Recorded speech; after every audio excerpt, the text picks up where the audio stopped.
How do you like those smooth jazz sounds, huh? I like this. We could have this just like ticking over in the background Huh? all the way through. I know. We could. I mean, I can loop tracks. We can just let this chill. I put this one on because we're talking about what is experience. Experience. I mean, like that's a great title because we can go I know so we many have places. so much. What is experience? And we don't even have to talk about student experience. We have experience, AV experience. Hello, everyone across the ponds. We're on episode 11. I'm 11. Justin Dawson from Dublin, Ireland. Over there to the right of the screen, that way, is Mike, Yeah. co-host and colleague and friend, and I don't know what else to call you. Well, when you're so high up in the AV world, I hope it's friend, Mr. Joe Way. Yeah, you can call me Grandpa now too. Grandpa. Grandpa Joe. See, that's Uh, the big yeah. So I'm Joe Way, and yes, and we're friends. That's it. We got to lead with friends. We were colleagues. Well, we started as competitors under the AV Professional of the Year competition. So it's not that we had a little, it started with a little bit of a fight. Next thing we know, we're in Barcelona together, hanging out at VIP lounges, right? Well, So now that's here what we we are. do. Now we're podcasting. Yeah, they roll out the red carpet for us. Well, we're hoping they will. we haven't got kicked out of any nightclub yet, have we, Joe? No. Not Well, that I we don't want know. to mention. I would have been too drunk to remember, so I'm just gonna say no. No. Yeah. No. Well, we are both going back to ISE, so that's good. We're both going to be back there, influencers again. Influencers again. I still laugh at this title that they give us, influencers. Hey, do you know what? We have to do a big plug because I really like what's happening at the moment.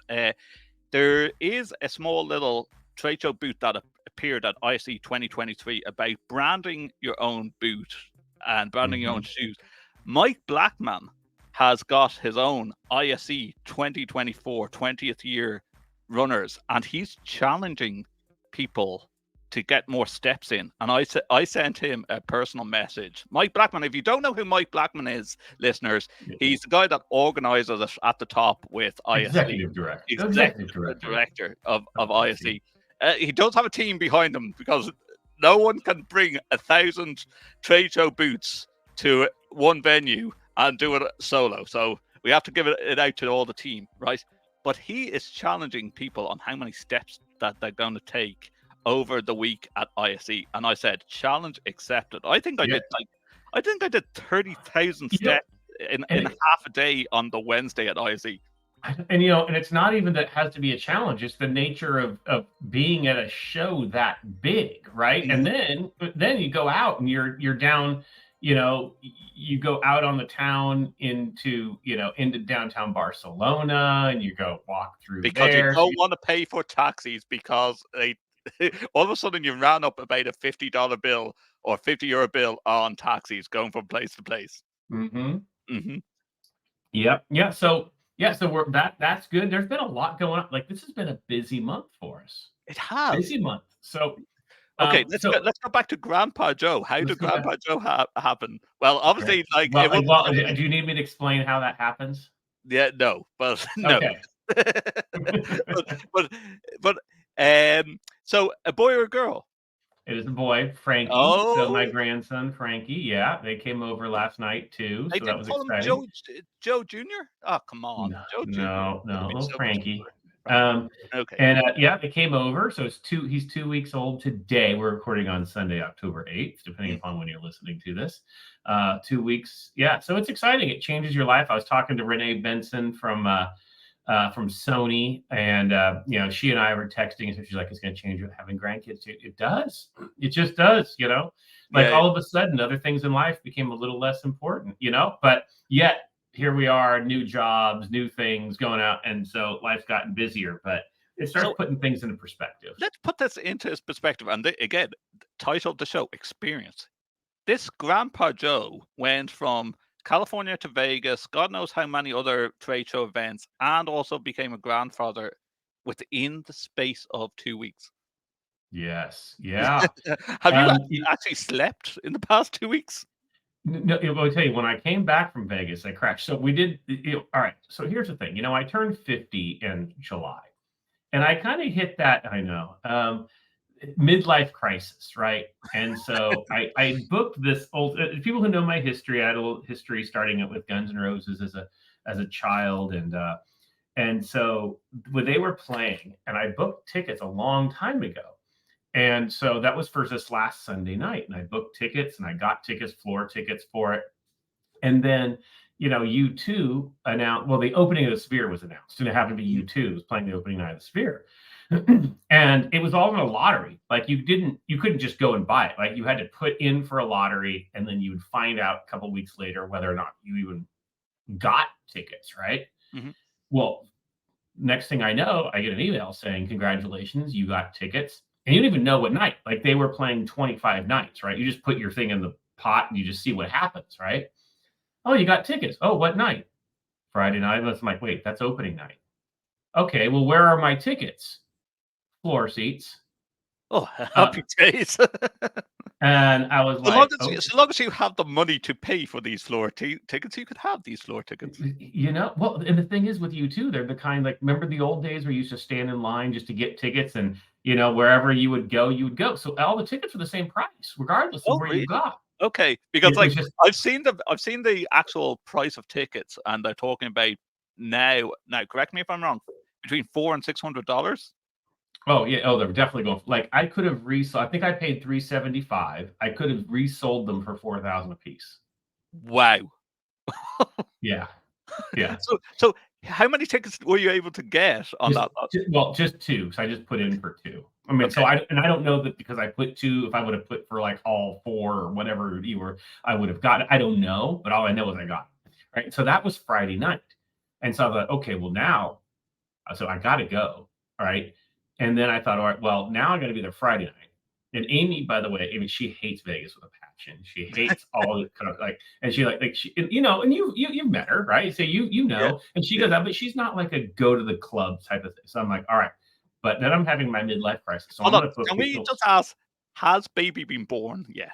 Yeah, baby was well, not Okay, at the that's time I booked it. The baby was born.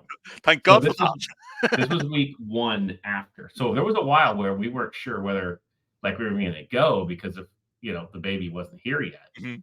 You don't plan because these were plans for months, and then it I was like, don't all think right, your daughter would allow you to go, or else she would have disowned you had you gone off to Vegas for you 2 at yeah, the Sphere. I know it's audiovisual experience, guys, but, your yeah, grandchild is on the way. yeah. And so we ended up taking and making it an ultimate music weekend with chain smokers playing the encore pool, which was fantastic. And then we did Carrie Underwood in between there, and then we were supposed to see Deadmau5 at the Zook at a late night, but he ended up canceling. So we were supposed to be five, and it got four shows in 3 days, nonstop. It was fantastic. But it was, let me tell you, going to experience, it was four very different experiences. The Sphere, which is just amazing, article forthcoming. I'm still working on it. It's like I can't just get it right. But you've got this ultimate venue where you just feel the music. You're immersed in it, which is just it's an amazing experience. Like it's like you really can't even put it into words. And then you go to a pool party where you got chain smokers, top 40 pop artists, right, playing, and you're just sitting there with margaritas and rum runners at the encore pool. And then you go to Carrie Underwood, who's on residency, and it's a fully produced show, right? It's a Vegas show. Then you got Guns N' Roses, who's just rocking out stadium thing, like four very different experiences. And what's interesting, Amy and I talked afterwards. What do you rank it? And I'm like, okay, U2 one, Guns N' Roses two, Chainsmokers three, probably Carrie Underwood four. Although I love Carrie Underwood, which is interesting because I love Carrie Underwood, but it was like, it was a big show, right? There was not as much authenticity. So did And then Amy go Amy, with you? Or yeah, did she went, yeah. she went? And so, Yeah. but she ranked it Chainsmokers one, which was surprising because she's like, I didn't even go to, but it was one she liked the most. And then Carrie Underwood, which was the produced one, and then a U2 and Guns N' Roses, like to a completely different order, right? Which tells you a lot about like, so then how do you create experience, right? There is no right experience, but there's creating that for the person. I don't know. I don't. What are your thoughts? Like, you get what I'm trying to say, right? That is true, right? Because, it could be like I've been watching all the stories about the Sphere for quite some time, and I didn't realize it was opening so soon. And I wasn't. Here's my naivety. I wasn't even aware that you too were opening the Sphere.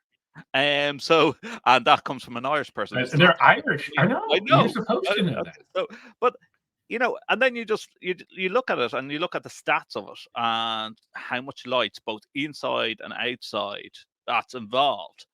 And then you talk about the amphitheater and the height of it, and it might give people vertigo. And it might Mhm. also give people vertigo on the fact that over your head is that many lights and illuminations that even Mhm. the person that doesn't suffer from vertigo could actually suffer from vertigo. And that might not be everyone's cup of tea. Yeah, well, it's interesting because that's a big issue to you, right? Accessibility is big. Hmm, So talk about that, right? Because we were talking about immersion, which was amazing, right? I was on the hmm, floor, so it was all around me, right? I'm 20 feet from you two on the stage. It was very impactful yet like it was so many things at one time. But is there an accessibility issue at hand in hmm. things like this? Can we go overboard? Because this is a big issue to you. I believe you could.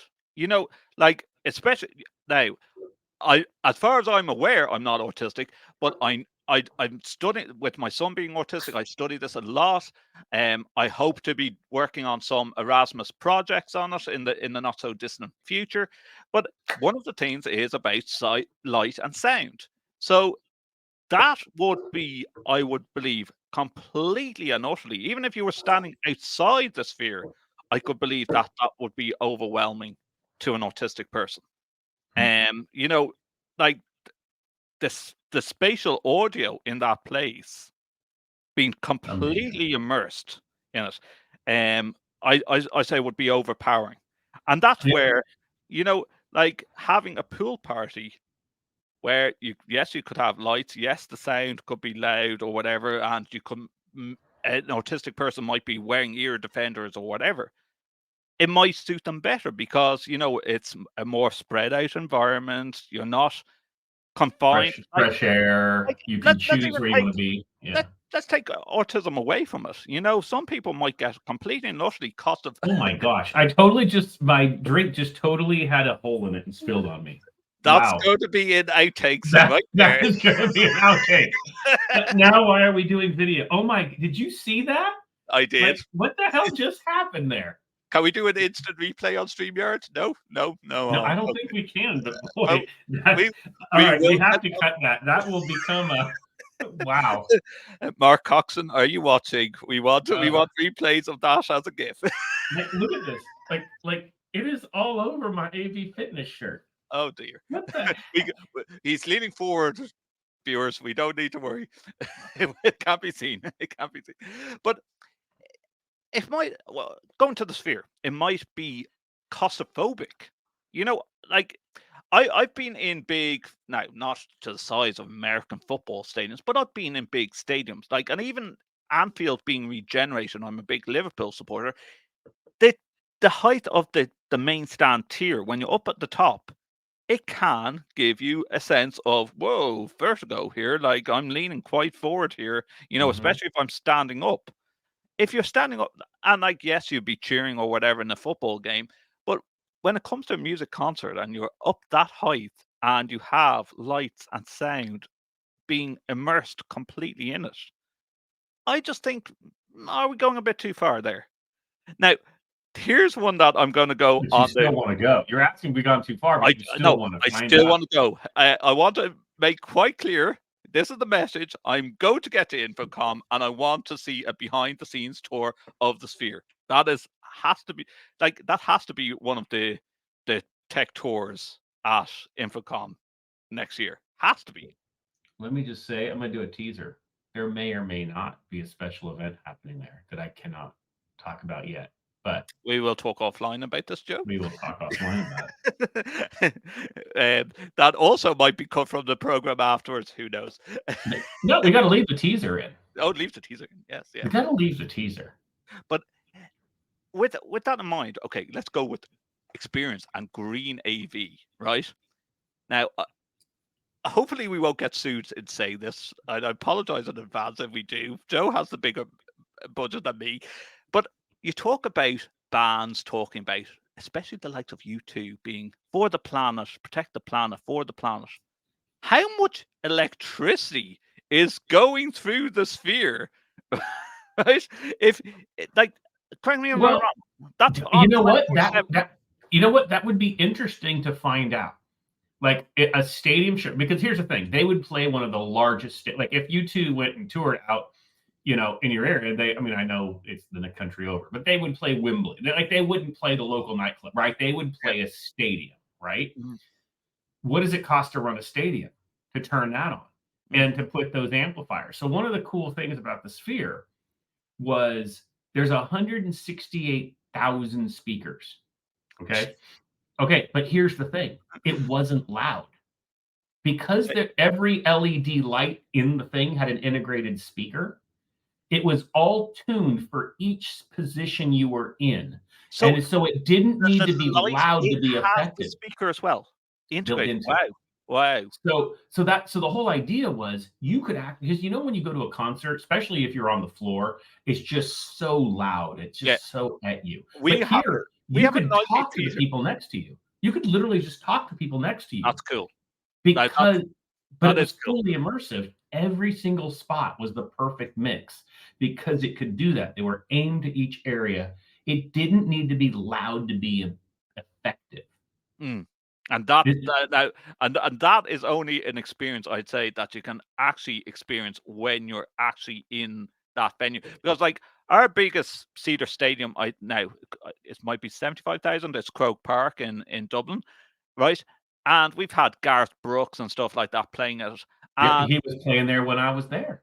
yeah, of course he was. Everyone Yes, thought I was coming to see him. of I course. And thought like, I wanted like it all. you have the hairstyle down to a T there, Joe. I did go there. But you just need the cowboy hat, which you do have as well somewhere. I do, not in this room, but I do have one.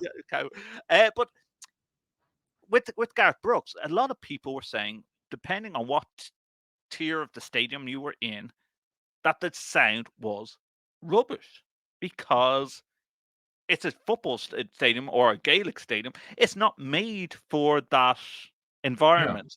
And temporary speakers being, as you say, slammed up to the highest peaking, you know, talk to Chuck Espinoza or talk to Marcus and do proper audio, you know, Yeah, but I mean that's examining. the thing is when they're doing these tours, they have to account for the worst venue, right? So they Yeah, just blast everything. But like at the Sphere, like I say, like because going back to your question about the environment. Well, how much does it take to turn on a stadium? Plus the amp, how many amps run all those speakers? Well, when you don't have to do that, and when you're running LED lighting, that's not like the old stage lighting it used to be. It would be very interesting to see the difference in what the environmental impact of U2 playing the Sphere versus U2 playing Wembley Stadium, right? Like take yes, those two things and see which one has the impact, right? yeah. But take a concert away for one moment. Am I right in thinking that the Sphere is lit 24/7? No. No, because I was thinking to It's myself, close enough. I think it's close enough. There's a certain time it comes on, a certain time it goes off. because I was thinking Um, like you're in the desert in hot sunlight. Surely it's sort of counterproductive to have this on during the day, yeah, right? no, and I'm trying to like it was on, but like the shows on it started a certain time. Mm, Like, and I remember looking into it, and again, I don't live in Vegas. You could ask James King or Frank Alimo who lived there. I'm sure they could answer this. And after they're listening to this, they're probably going to tell us that. But I remember it like it was on during the day because there was stuff on it. Like there was the U2 logo on it all day, right? mm, Because it was, they were going to play it. But it was very like it was based on a turned off with just a logo on it. Do you know what I mean? Like it yeah, wasn't the actual animations that you're seeing when you're seeing on social media, right? mm, It wasn't all of that. But it so there is a certain time frame. And of course, at 3 a.m. they're not going to do a full animation. That's just going to blare at everybody's hotel windows, right? So there is a time where it's a window. And like, how distracting is it? Like, you do have streets nearby. I haven't been to Vegas. I'm going to get to Vegas next You April. are coming. You're I am coming going. out. You're going to hang out at the Hetma booth with me. But is it distracting for drivers? Like, No, no, I thought that too, because the views what you see on social media, but when you're actually there, yes, it's big and yes, you see it. But what you have to recognize is that all of Vegas is big and all of Vegas is lights. Like okay, it would be very different if you dropped the sphere in your little neighborhood or you dropped it in downtown Dublin, right? yeah, yeah. As opposed to you're dropping it in a place that's known for lights and big buildings. Yeah, yeah. So, and that you never see, you're only always seeing on social media, you're seeing the view from the strip pointing out to it. If you go to the other side and you go to the other side of it, it just looks like it merges into the strip. Okay. Yeah. Okay. You know what I'm saying? Yeah. Yeah. Like it's very selective what you're actually seeing. Okay. Yes. Yeah. Yeah. But yeah, it's one of these places that I have to experience. Yes. Is it the main? I say it is now the main focal point of Vegas. Forget the strip. Yeah. This Yeah. is going to be the spot. This is going to be the meeting place probably for a lot of different events. Yeah, it But is. I mean, you go, we also you have to go to realize you have to create custom content too. So yeah. you can't just have like, let's say you have a band that's on tour, right? They can't just go, "Oh, I'm going to play the Sphere. I'm going to play, I'm going to play LA one night, then I'm going to play San Diego, then I'm going to play Vegas." You can't do that because you need custom content. And when we say custom content, no, you can't use a 4:3 on this. Could you imagine? 16K by 16K. 16K by 16K. That takes a lot for someone to actually make and program. And that's why the advertising is so big. But like, we talk about experience, we talk about AV experience. We are going to get into student AV experience and classroom and educational AV experience, right? But you say to yourself, okay, for two things that come to mind as well with the Sphere is AV IT security. Like, you're talking about one of the biggest billboards in the world. Someone's going to try and hack this. Oh, absolutely. Yeah. I mean, you would, and then again, I mean, here's the thing. One of the most secure places in the world is Vegas because think about it. I wouldn't hack that sign. I would.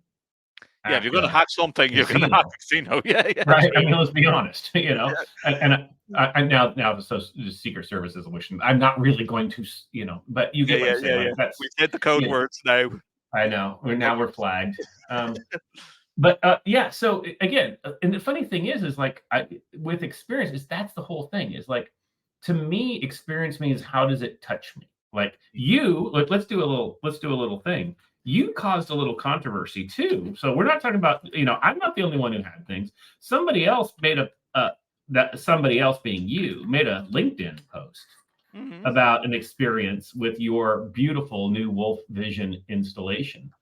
So let's talk about that. How'd that project go? We've been teasing that project for months. So we've been teasing it for months, and like we can call it at the end of phase one. The Wolfvision signups are in.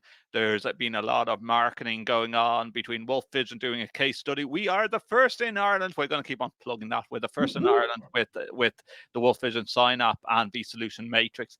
It just works. Like, we had our problems with old systems, and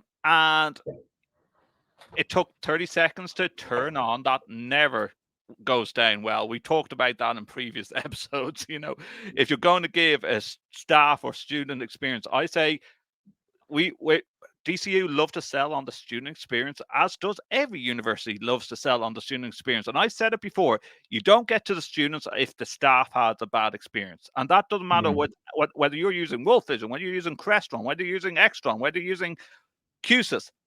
If the system doesn't work on the day, especially when you're trying to sell it at the start of term, you're going to lose a good lot of your staff. Why? Because staff like to talk about bad news rather than good news. And that happens in every type of employment. Okay? So like, it goes down to student experience, or experience for our end users has to work for people Mhm. to actually talk about it. And even being a support agent or tech officer or tech manager, straight well that, like, you can have, even from my days of doing live events, you can have 1,000 good events, and they'll always remember you on the bad event where something Mhm. went wrong. So how do you make Yep. that? You have to have a system that is operational, that you can clearly program yourself. See, there's a lot of in Ireland of AV installs where they don't hand over all the keys to the door, and that is what we have now with the Yeah. Wolfvision system, where we are able to contact them. Because we are the first in Ireland. We are the guinea pigs. Like, we are being given the firmware before it actually comes out.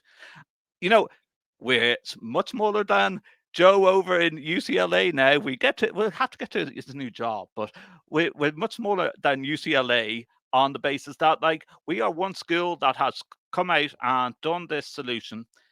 Even doing the case study, we were working with the marketing managers of Wolfvision, and they said, yeah, usually we hear of case study stories where the users are used, or the customers are using about 10, maybe 20, 30% of the actual unit. You guys are using a good 90%, because we have found scenarios for every type of Mm. scenario. Sorry, we have many scenarios, because we are doing simulation in a nursing environment that they can throw up in a 4 grid, whether it be a whiteboard, whether it be RTSP streams of a camera, whether it be, joining other rooms, whether it be a PowerPoint presentation, whether it be a YouTube video or a video from previous, that we can and what sold it completely, where you will say, if you wanted that programmed in another system, whether it be Crestron, QSys, whatever, is the fact that we can annotate over whatever we put Mm. on screen, and then we can literally plug in a flash drive or USB drive, and anything that's been on screen can be recorded as well.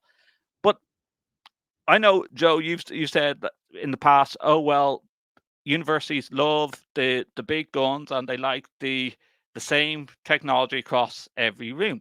Well, yes, that can work if you are in a classroom environment that has the Yeah. same functionality all the time. We are different in the school of nursing because we are using so many different scenarios, and we need to be able to change it easily and quickly. So we can change that matrix if it grows bigger, or if we take a room off it, Yeah. with So without getting the programmers in that yeah. charge a fortune a day. Yeah. I love what you're saying, because my mind is going while you're talking about this, because I'm putting it in terms of experience. Like, I used to joke it with people, when this is back my first institution. And because I was just joke, like, like, what are most of classrooms use? It's a PowerPoint player. Mm, They're like, how much is a classroom? Like, I don't know how much you want to spend for your PowerPoint player. mm, mhm, Well, we need this, we need this. Well, all you can do is play PowerPoint on it, right? mm, So how much you want to spend for your PowerPoint player? And, like, that's really all a classroom is a fancy PowerPoint player. mm, Now, granted, is there more to it? And did hybrid change that? Yes. Did other things change that? But to be honest, the average class is a faculty member walking in, plugging in their laptop, mm, playing their PowerPoint, and lecturing. But you're different, right? And so we've had this conversation, behind the scenes when we were, we've talked about what you were doing, and you've said this before. Yeah, but we're different. And mm. so the experience of so is there a difference because of the discipline? Is there a difference in the need?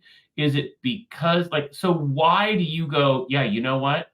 Maybe all you hire at AV people, what you're saying is fine because you're the 95%, but I'm the 5%. What makes that 5%? What makes your difference different? And then with that, what about, there's got to be listeners who were in your boat and going, yeah, I'm listening to all these other podcasts and they keep telling me standardize, standardize, standardize, make it across and it doesn't work for me. But And you that's have the the guts thing. to stand up, and you've shown that that's the case. And thank you.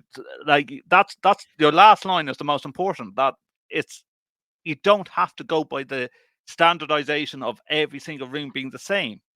And I think integrators and should be listening to the AV team and going that yes, a scope doc, and even if it's a scope documents change. Because you can't write down every end user's scenario. And the fact is, because we have simulation labs, clinical education center simulation labs, we have children's nursing, we have, you know, there's so many different variants of nursing that we're going to have in these clinical simulation labs that one size doesn't fit all. And if one size doesn't fit all, and you're trying to put this in a simple touch panel, you're going to have a very difficult UX and GUI on that touch panel. And then you're going to have the types of integrators and programmers. And I know I'm getting controversial here. I'm not naming any names, but like this happens across several universities because I've worked on several universities. I'm going to plug that there, right? Without getting too hot-headed and heated on this, right? Go for That it. people put it as simple functionality. Oh, that's what we put in the School of Business. Oh, so you put it in the School of Business, but we're the School of Nursing and we're doing simulation here. It doesn't fit. The round peg doesn't fit in the square hole. And that's where, and look, you know what? It doesn't even come back to VIX and CTS qualifications or anything like that. It's the point of, are you giving the right experience to the customer? The customer has asked for this. We have to match it with this. Right? Yeah. And then you have to have integrators who haven't, if they haven't experienced what you are asking for, go out and find out. Go out and do the site visits. I've heard of different universities putting in systems, for simulation, and I don't even mean nursing simulation. I mean sports, or now I'm not talking about esports. I'm talking about sports, and health programs. And okay, I'm going to name them. They're putting in oh, sorry, the name does the software does, or the hardware does. You can't say I'm going to name them and then forget the name. Sorry, it's come to me now. They're putting in an EpiFan. There you go. I know there's sponsors for HETMA and higher ed. The system, the actual hardware works for capturing, green screen. What else can we say about EpiFan? It's live production. Yeah, it's sort of like what we're doing now. But would that suit if you want to have breakout rooms and breakout environments, and you want to be sharing content across several different rooms as breakout rooms? No. Sorry, EpiFan, but there's better solutions out there. Would you agree? Yeah. I think what you're making the point of there, and again, it comes back to we got to bring it right back to experience. It comes back to what is the experience of that user. And a lot of times we are very close. And I think integrators do this too. This is why, even on today's AV and the AM, I posted we as an industry love to just go straight to the gear. We're you talk to an integrator and they'll throw you a bill of materials faster than you know. I'm like, wait, you gave me a bill of materials before you even did my site walk, before you even talked about to who my real customers are. You gave me this bill of material. How do you know? Now, granted, 90%, and this is different. At my old job at USC, I was all classrooms. At UCLA, I'm going across the enterprise, so very different scope. When I was all classrooms and I was general classrooms, standardization worked. You probably could have blindly sent me a bill of materials and probably then been 99% got it right because I was so standardized, so general. But now I work across I have live events. I have digital sign. I have experience. I have housing and hospitality. Those are different experiences for the users in each one of those situations. You're in nursing. You have a different situation for your user. So coming up with the bill of materials before even doing a site walk or a user discussion can't work in that situation. Yeah, absolutely. And that hits. So I think the key message that has to be to the integrators is, or even us as customers, is when it goes to tender, is turning around to the integrators and go, right, give me an example of installs that you have done that match exactly what I am looking for. And by the way, we have to do a side note here. For those of you in the United States, those people in Europe, especially the UK and Ireland, when they say the word tender, they actually mean sending it to bid. When Okay. we say tender, we talk about who you're going to hook up with that night at the bar. They are two very different things. There's the end of that. But okay, that clears that up. But but you know what I mean? It's like, Mhm. but also having, and I think I've said this in previous episodes, having the right people in the room when it comes to that bidding process, Mhm. because you and I don't mean just having stakeholders from every scenario, whether you're school of business and school of nursing and so forth, right? It's the fact of definitely have an AV person in that interview process, Mhm. because there's times where, and have an IT person as well. And again, that's another discussion for different podcasts. AV is IT, IT is AV. No, it's the point of having the right people on that table to go, this is all porkies, or actually, hold on a minute, these guys know what they're talking about, you know? And it shouldn't be always about, let's go with the cheapest option because you're going to pay twice. you, you know, I'll say this: never go with the cheapest option, yes. unless it's a back end deal and you've got other things going on, which really isn't cheap because you're just giving them something else. Mm-hmm. Yeah, yeah, that's true. That is actually, like, yeah, it's so. Getting back to it, we are the first in Ireland with Wolfvision. We are immensely happy with the whole system. We got the guys over from England. They came in. We had the whole system programmed within a couple of hours. Now it's not a big compared to room environments that you have, but the fact is, like, it's a mixture of software and hardware based. But like, the simplicity of being able to make this matrix, add, subtract. Anytime I've had a tech support question, I've literally had it answered within the day, and See, that's good service. makes the difference. So You know? I'm going to say this to me. People always wonder, like, oh, you're the first to do this. It's just scary. Okay, first off, being the first is scary, Yeah. because there's no one else you can call to say how did it go for you, right? But you get great service when you're the first, because those partners, those manufacturer partners, are pot committed to make sure you go well, right? Mhm. You had two choices, right? Or Wolfvision, which has two choices: make sure your project goes well and get the great case study and all that, or it falls to hell and now you're bad mouthing how you shouldn't have selected the solution, Mhm. right? Turns out Wolfvision is an incredibly great solution anyway, right? Mhm. They make a great product. The signups have always been great products, right?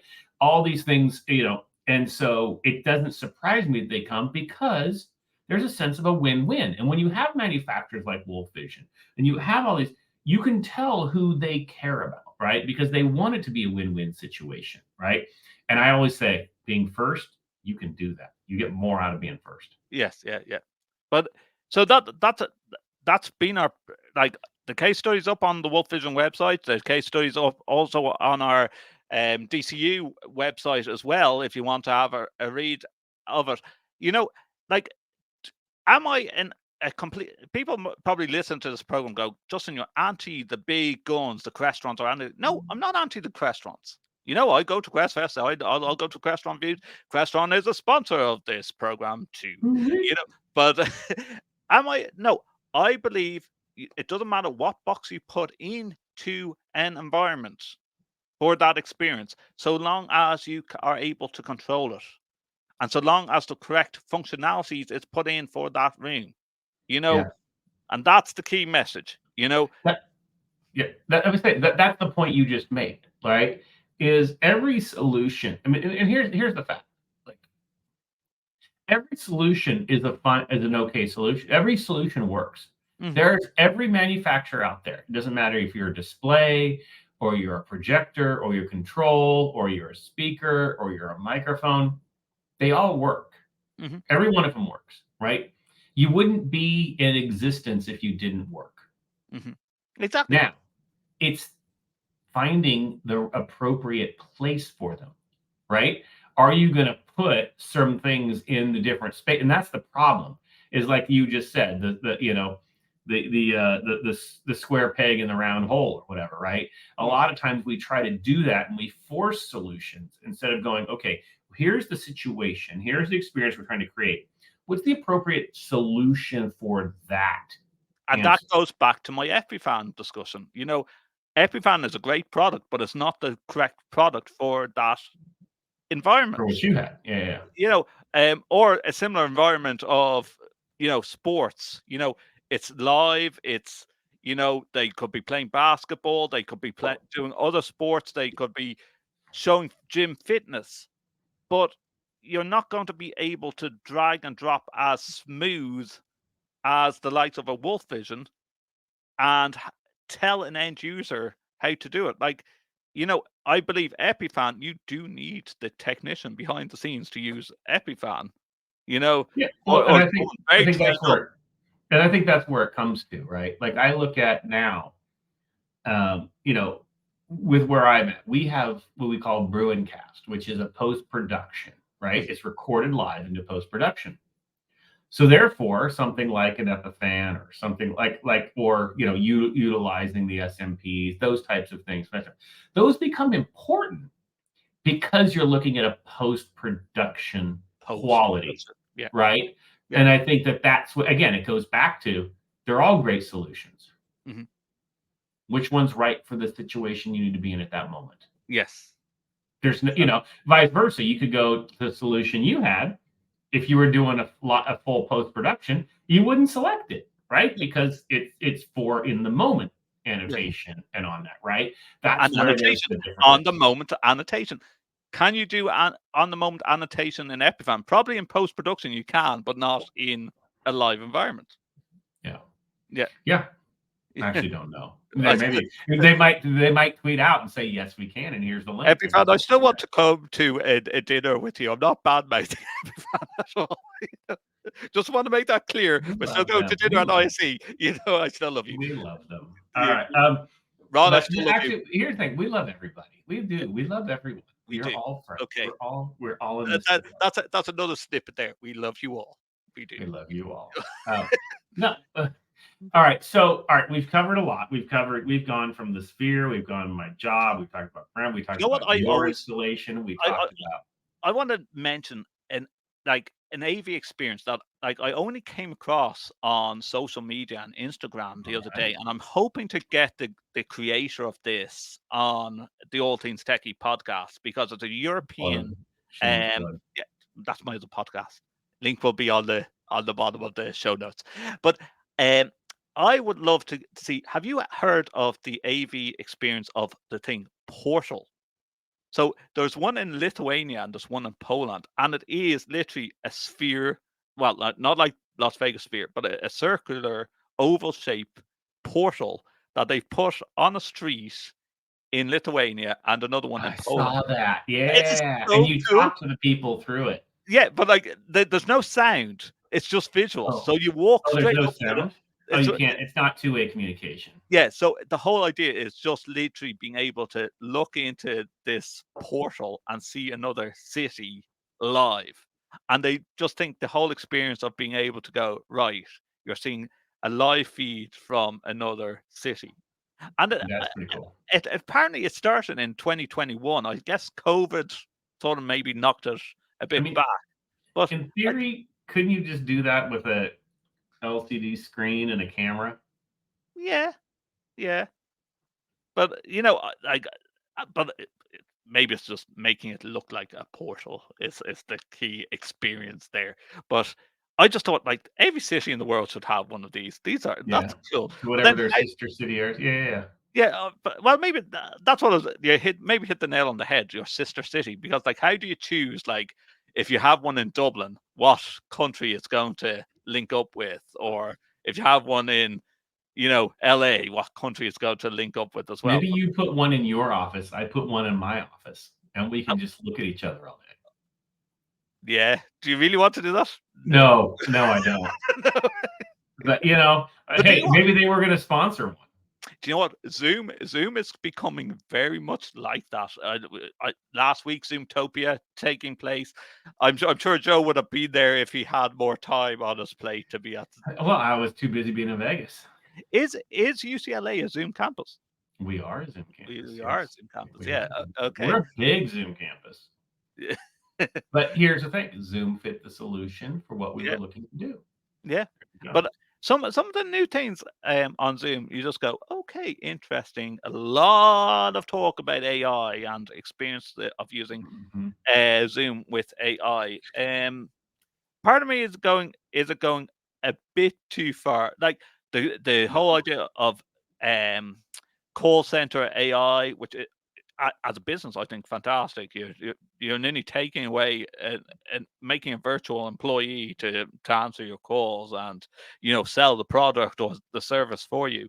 But you just go, how much of that are they going to get right? How much is it going to be wrong? How much people are saying, are they using people's data? They're saying completely 100% they're training it a totally different way. Eric Wan has come out and said that, but when's too far again with the experience is you don't you're shaking your head. I'm shaking my head because we're literally like 8 months into this AI thing. I know it's been around for longer. I'm talking about mass adoption, mass understanding of ChatGPT. Hmm. Um, we still have, hundreds of millions of years ahead of us. Why are we talking like, oh no, we can't do this? Really? You have no choice. Okay. Yeah, it's happening. It wasn't even 35 years ago we were arriving on the internet. We were still doing news group things and listservs, right? I mean, let's be honest. Now we're sitting here on a video call together in real time, recording a podcast. It's going to go out. Quit. I hate every time I go, oh no, we can't do. No, just shut up, people. Okay. You're not stopping it. And not Just only take it that, easy now, what listeners. whatever is currently out in the public, there's already 5 versions being worked on in a back room at Meta and Google and all of these things and open it. That you can't even stop. What do you think? Oh, because you random person got on and wrote an article. Oh, we shouldn't do this. Oh, there these billions of dollars behind it are gonna be like, oh yeah, is that Okay, so random what do you person think going is to the use it? nicest newest feature that's come down the line with Zoom? I nicest feature with Zoom. Yeah, I see You know, Zoom Docs. Zoom Docs might be an interesting. yeah, no, that's good. I mean, Zoom Doc, oh, that's a good one. I mean, I always go back to transcription. I love the it taking notes. The Yes. HETMA board of directors. We did our in-person meeting. We actually let it take notes. It wasn't right. I mean, it got some things wrong. It's fine. Who cares? It's new. It's new. The Mhm. things that we're complaining about, oh, it can't do this. Okay, in 3 weeks it will. I mean, like literally, it's like just like Well, I have we to say, can't we're stop. talking about experience, Joe, and I think we'll leave on the. I know we're coming up to the hour mark on our recording. It's great that like we can actually see how long we've been on Mhm. in while using StreamYard. But I'm going to eat some humble pie and just go. I bought into the virtual reality environment only recently. Okay. I always said this years Yes. I wouldn't, but I have. I've had a piece of humble pie. We have been testing. For one of our postgraduate courses, and again, I'll send the links over to Joe to put in the show notes. We are testing VR with dementia, and there's a company called Age Action Scotland that came over to Ireland. They have a full immersive experience where we were wearing goggles. I only found out recently that our School of Business in DCU actually has a VR room, and I always thought like, how are we going to end up not bumping into each other? But we were standing on the little square or rectangular pads, and straight away if you stepped off the pad. I know Joe's like probably nodding his head, going, "Yeah, that's a normal thing, Justin." But like most of the VR I've seen is a gaming type of VR environment where you're walking around and you're throwing your fists around. But this was just literally standing on this pad. But we were immersed in what would be a nursing home for a dementia patient. And the moderator, by the flick of a switch, can make your eyesight dim. So like literally your head was ducking down because like the top half of your sight was diminishing. Um, then we had audio sounds, being brought into the kitchen, or the dining environment, and the noise of cutlery and the kettle boiling, down to the floors where, like, if it's a varnished floor and the people with bad sight won't be able to see, like, and think there's puddles on the floor, or like, you have patterns on the wallpaper. Do you know what? It was fantastic. I really bought into this, and the reason I bought into it is because, again, it goes back to the student experience. Like, there's only like, if you didn't have this probably you're going to see death by PowerPoint and a couple of videos and maybe some nurse that works in dementia explaining about patients and how to keep a student's interest, compared to bring the students into this experience, being able to like let them navigate the room using the Oculus handsets. Mm-hmm. I bought into it. I have to say, I actually threw my hands up and said, this is actually pretty cool, and really, that, okay, you weren't walking around, but like just even doing the full 360 or whatever. And I have to say, Excellent. the company has really developed this product, and yeah, absolutely It fantastic. has come around. The whole, Yeah. I mean, that's, I got to throw out the metaverse buzzword, but the fact is, virtual world, virtual environments becoming good. I just spoke Friday, so 2 days ago, at the Global Sports Business Forum that was hosted at UCLA, and I was one of their VIP speakers. And they had some vendors there where, like, you really like clothes that gave you haptics, things that really helped you, not just the goggles, but glasses that did auto translation in the earpiece, where Wow. I could talk to you in English, someone else could talk in Japanese, and I was hearing them in English. They were hearing me in Japanese. And hardly And this is any all lag. happening. Yeah. And like, this is just crazy stuff that's happening, right? And so, and I know that there was a big, oh, this is off metaverse, blah, blah, blah, NFT, this is just such scams. Okay, is there, every time a new technology comes, is someone going to try to capitalize? Yes. Hmm. But that doesn't mean the core technology is bad, right? And that what we can do with it can't actually help. And it's, the problem is a lot of times people make opinions based on early, Hmm. not based on possibility, Yes. right?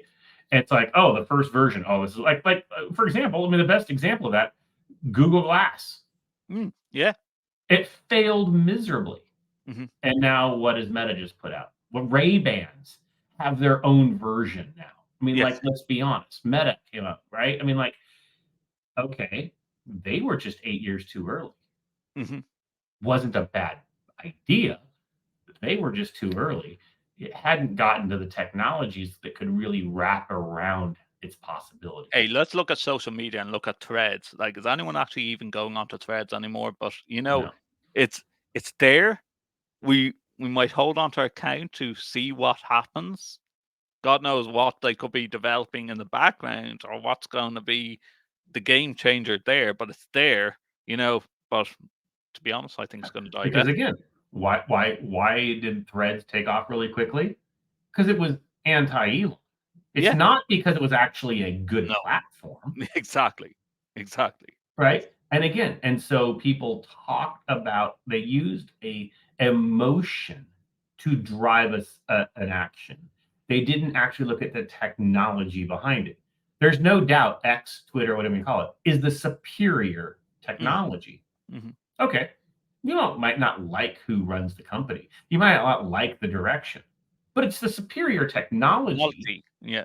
right? Yeah. And so I think that's where you have to look at things and go, okay, well, now where's it going? Mm-hmm. Here's the, and like I said earlier, you realize the public version of anything Yeah. is, there's 5 versions further being worked on right now. Yeah. The public version is not where things are. It's what you have to buy and what you have to use. But it's not where things are going to be. And I don't think people Sometimes ever we're think about that. pushed to the experience. There's the quote of the podcast. Mhm. Sometimes you're pushed to the experience. You're That could be pushed to the experience. confrontational, but that's You're- the quote. Yes. Before we go, because I know we have 5 minutes left of an hour program, and Joe's going to start playing the music bed soon. Here it is. Do you know what the funniest thing was? And I hope you have seen this. Again, put it up on the show notes. That us being Irish people, we like to take the mick or the PISS out of things. So we have the Las Vegas sphere going on. Have you heard that in Dublin or just outside Dublin, we have a similar type of sphere that is a stationary monument that has all our road signs going and arrows going left, right, and all over the place.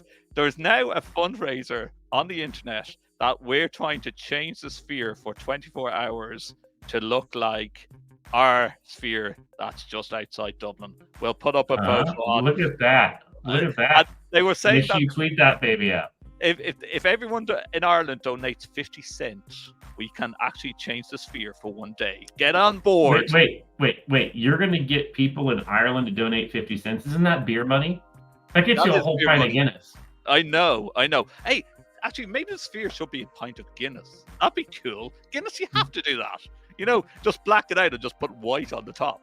I know. The foam come down. Yeah. See the pouring off the... And maybe put the 24 hours, just have the bubbles just rising and trying to set the Guinness. The longest pour of a Guinness pint. Maybe there's an idea. There you go. I'm Justin. You can contact me on the details below at Justin or Dawson. JustinOrDawson.com is my website. I've talked enough rubbish for one show. Joe, how do you get? Yes, you can find me at Josiah Way on all the socials, and of course, HireAV at @Hetma_org, and now FlexSpace.org with the Hetma's acquisition of FlexSpace. But we didn't even get to that, creating user experiences. That might have to be next month. Next month we'll get into it's design mode, so we can hit summer installs. So we'll talk some design next month. Yeah, absolutely, because we have to start thinking about budgets for next year too. Don't talk budgets. Budgets are overrated. All right, here we go, everybody. As always, all the opinions expressed here are not necessarily those of Justin or I, or any sponsors, or our institutions, or they're just random entertainment. Take it for what you want. Don't make any financial decisions based on it. But if you don't listen to us, you're wrong, and you deserve whatever comes in. Okay, that's it. Till next time.